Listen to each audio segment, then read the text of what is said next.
Hola, buenos días a todas y a todos. Muchas gracias a las organizadoras por la invitación. Yo quizás voy a cambiar un poco el paso, ¿no? Me daba un poco de rabia cuando estaba escuchando ahí el final, ¿no? Porque ahora voy a cambiar un poco de tema y digamos que hará falta un poco por vuestra parte de adaptación, ¿no? al nuevo planteamiento. Probablemente, como no sabían de qué iba a hablar, han puesto un título de mi intervención muy genérico y así ya, digamos que le doy yo la personalidad que me corresponda, ¿no? Digamos que el aterrizaje de este título de neoliberalismo frente a lo común lo voy a particularizar al tema de la energía y, en el caso español, del sector eléctrico español. Es curioso, estaba pensando ahora que una de las primeras agresiones del propio neoliberalismo mejor dicho, o contra el tema energético en España está relacionado con el sentido común. Me lo ha sugerido algún comentario que he escuchado. Una de las cosas que seguro que no se os ha ocurrido nunca es pensar que España en 2015 fue el país que más gas natural exportó sin tener producción o extracción, mejor dicho, de gas. Esto, digamos que muy de sentido común no parece y es un elemento, digamos que aunque anecdótico y tremendamente llamativo, es un elemento que viene repitiéndose de lucha contra el sentido común, tanto en el caso de los comunes como en el caso energético, a lo largo y ancho, digamos, de todo el análisis que podemos hacer. Digamos que al fin y al cabo el neoliberalismo, por intentar hacer una aproximación desde el título a lo que voy a hablar, en relación con el ámbito energético, tiene una estrategia de acaparamiento, tanto de los propios elementos materiales energéticos, en el caso de los combustibles, tanto fósiles como nucleares, como en toda la cadena de suministro, tanto de las infraestructuras como del propio beneficio que obtiene de la explotación, ¿no? ¿Por qué entiendo que tiene interés hablar de esto aquí en relación con el planteamiento que se hacía? Pues entiendo que fundamentalmente porque cuando hablamos de energía estamos hablando de uno de los comunes que podríamos considerar básicos relacionados con las condiciones materiales para la vida, ¿no? El agua, por ejemplo, sería otro de ellos. Y en este momento es especialmente quizás interesante porque digamos que el propio sistema identifica que estamos en una transición energética. Utiliza este término, digamos, neutro para, digamos, transmitir que se encuentra en una crisis no solo de combustibles, sino de acumulación propiamente dicha de algunos de los mercados que ha puesto en funcionamiento fundamentalmente en la segunda mitad del siglo XX, y a partir de ahí, digamos que para no llamar a gente a la que le gusta el conflicto como nosotros, digamos, a la batalla, pues digamos que disfraza esa crisis con un término tan neutro como el de la transición energética, que ya está en marcha y que, de momento, en términos generales, está siendo conducida por los mismos actores, con los mismos intereses y bajo los mismos patrones estructurales que han dominado el universo energético, tanto internacional como europeo y español, en las últimas décadas, por no decir en toda la historia, ¿no? Uno de los elementos, digamos, para ir, digamos, aterrizando, ¿no? desde lo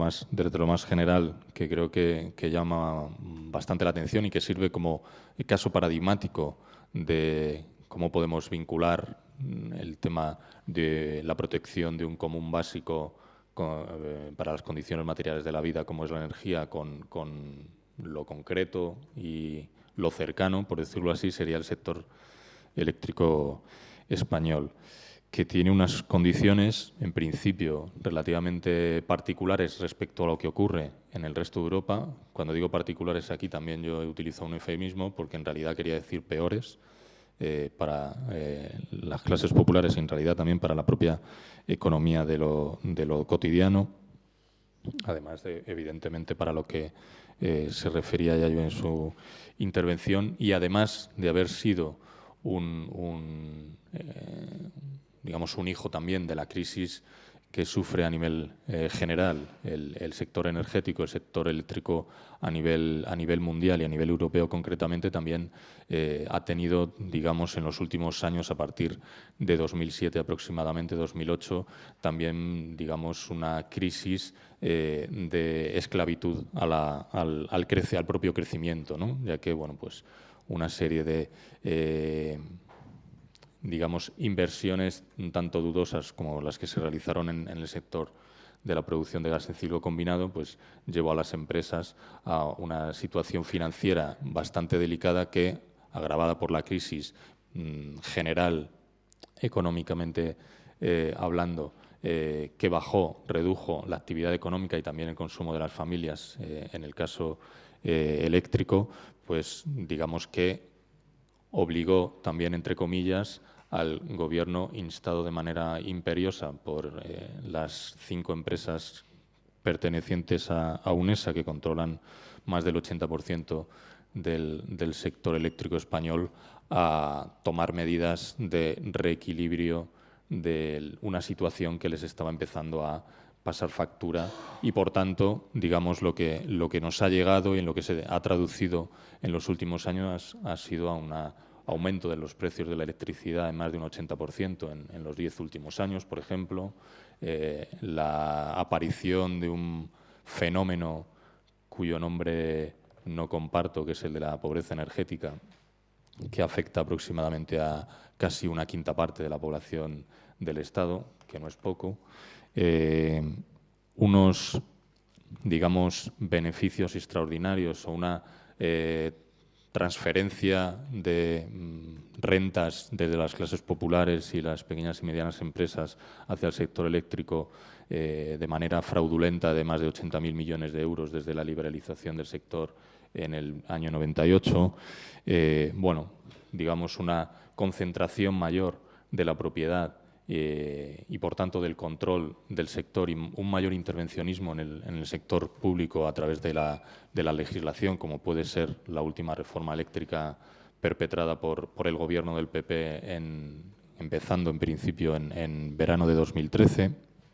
y que, entre otras cosas, hacía algo tan obsceno y tan extraño y que va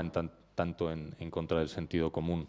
como es llamar a un decreto que va en contra de lo que se llama el autoconsumo, de promoción del autoconsumo. Precisamente el contenido es totalmente contrario a la promoción de esa práctica de autosuficiencia energética a partir de renovables locales, y, de alguna manera, ese contexto es en el que nos encontramos desde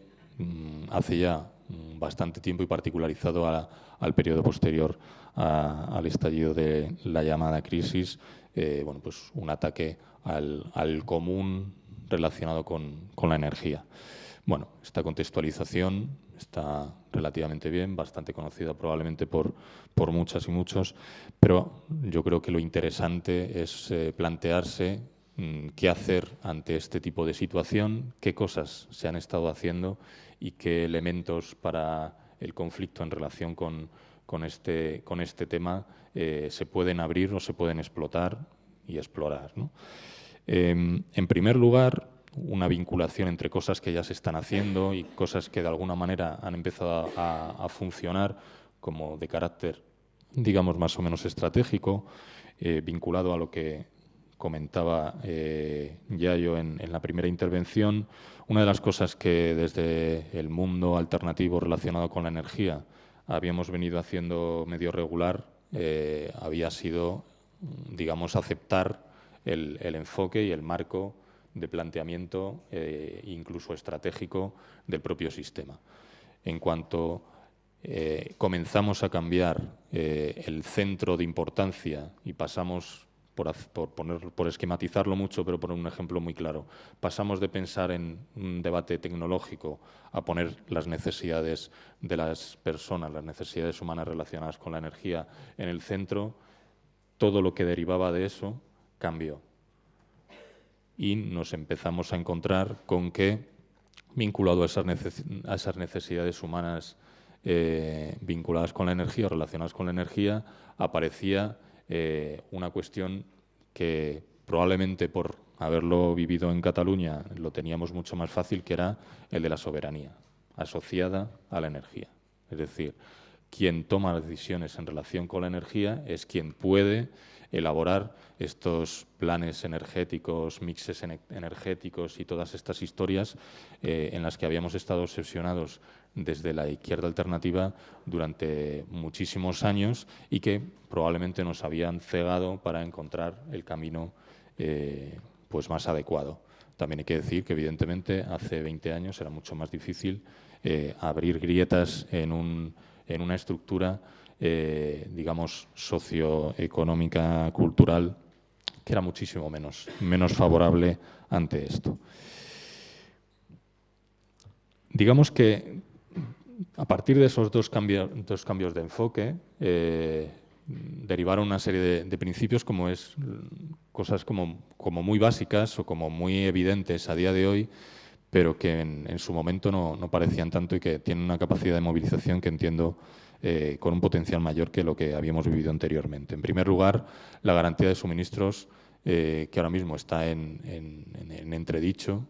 por lo que comentaba antes, ¿no? Por la incapacidad de mucha gente para poder hacer frente a las facturas de la energía, también del agua, de los suministros básicos, de los comunes esenciales, y cómo esto se vincula a una garantía de derechos que al final tiene mucha relación con, digamos, la institucionalización del neoliberalismo, que no solo se produce en el sector eléctrico español, sino que viene de alguna manera también de la propia estructura política institucional de la Unión Europea y de las directivas que de alguna manera bebe toda la legislación o alguna parte importante de la legislación española en esta materia, ¿no? Como es la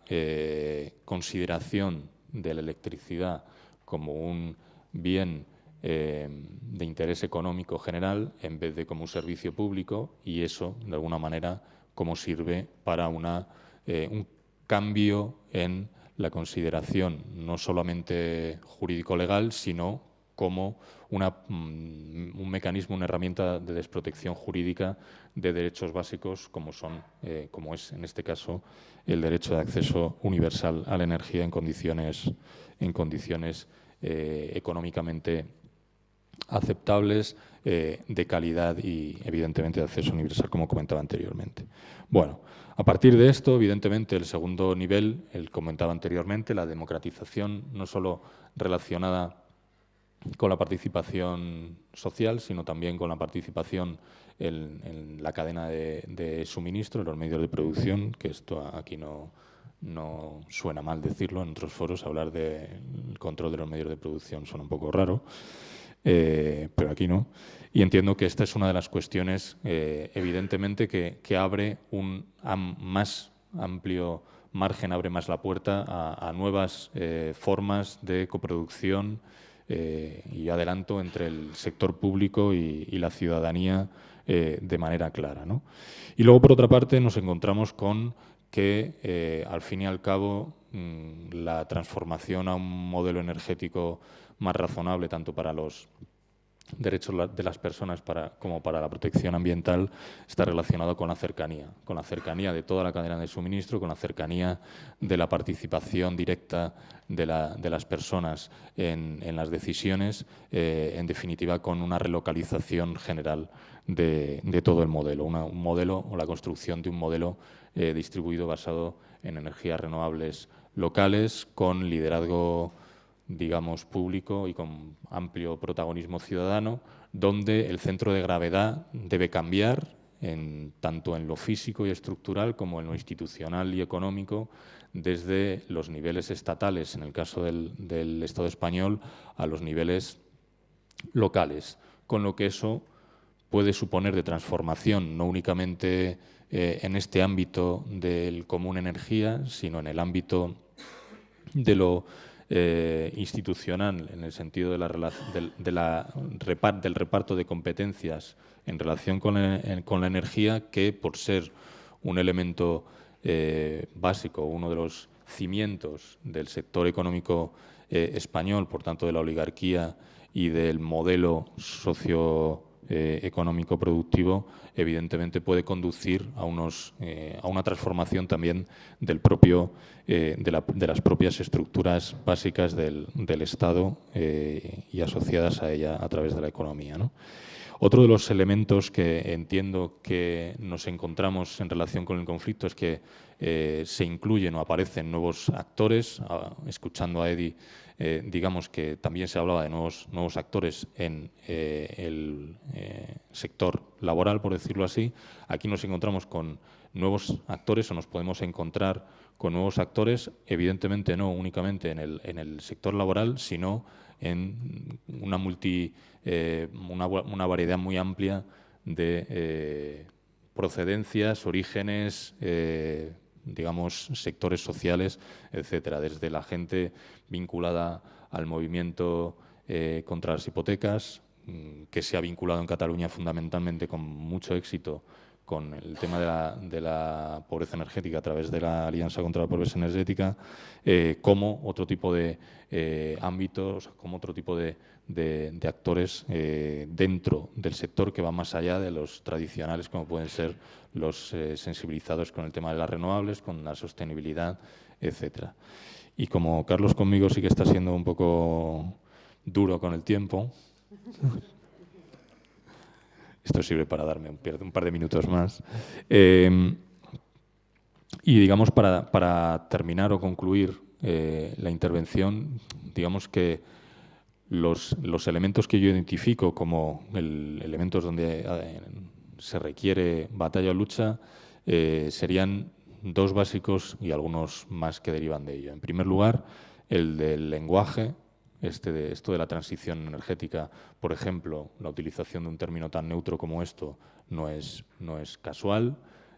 Cuando se habla también de autoconsumo, cuando se habla de pobreza energética, cuando se habla de este tipo de cosas, se está, digamos, definiendo una nueva realidad con una serie de matices y acotando el universo de posibilidades.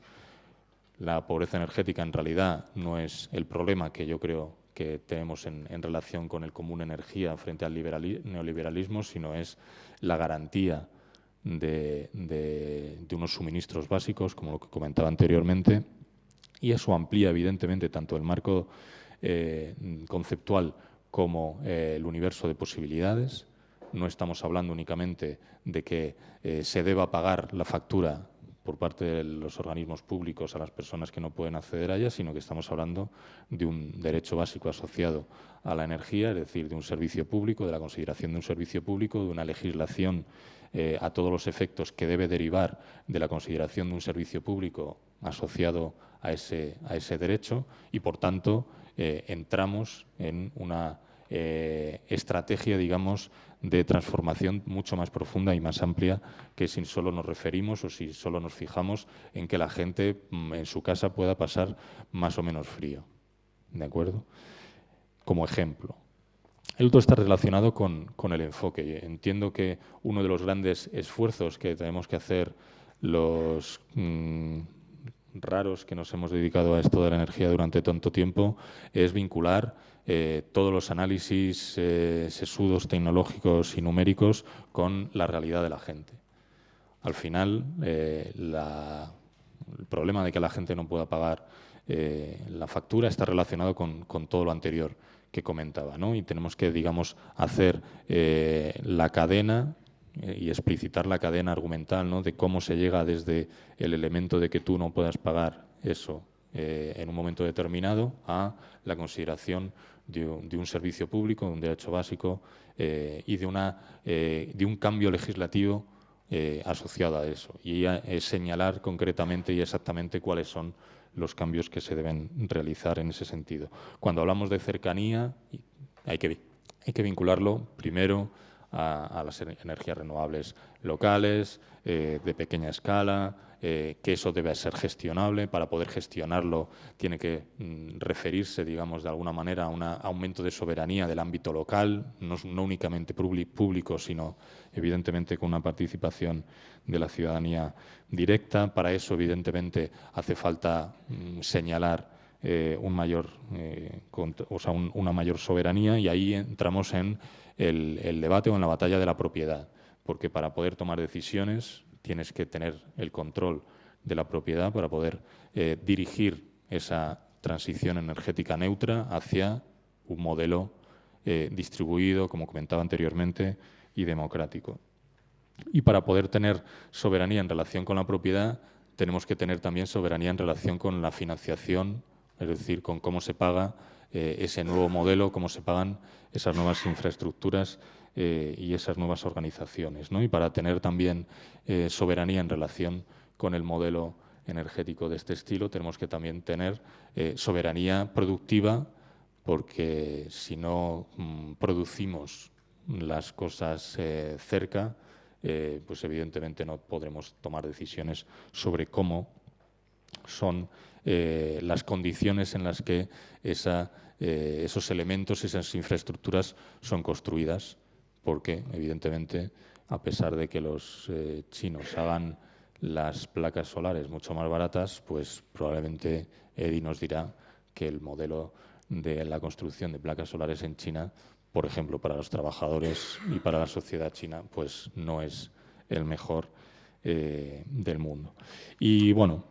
digamos que apuntando estos elementos y pudiendo entrar en muchos más detalles si os interesa posteriormente, terminaría. Espero no haberme pasado muchísimo, solo un poquito. Gracias.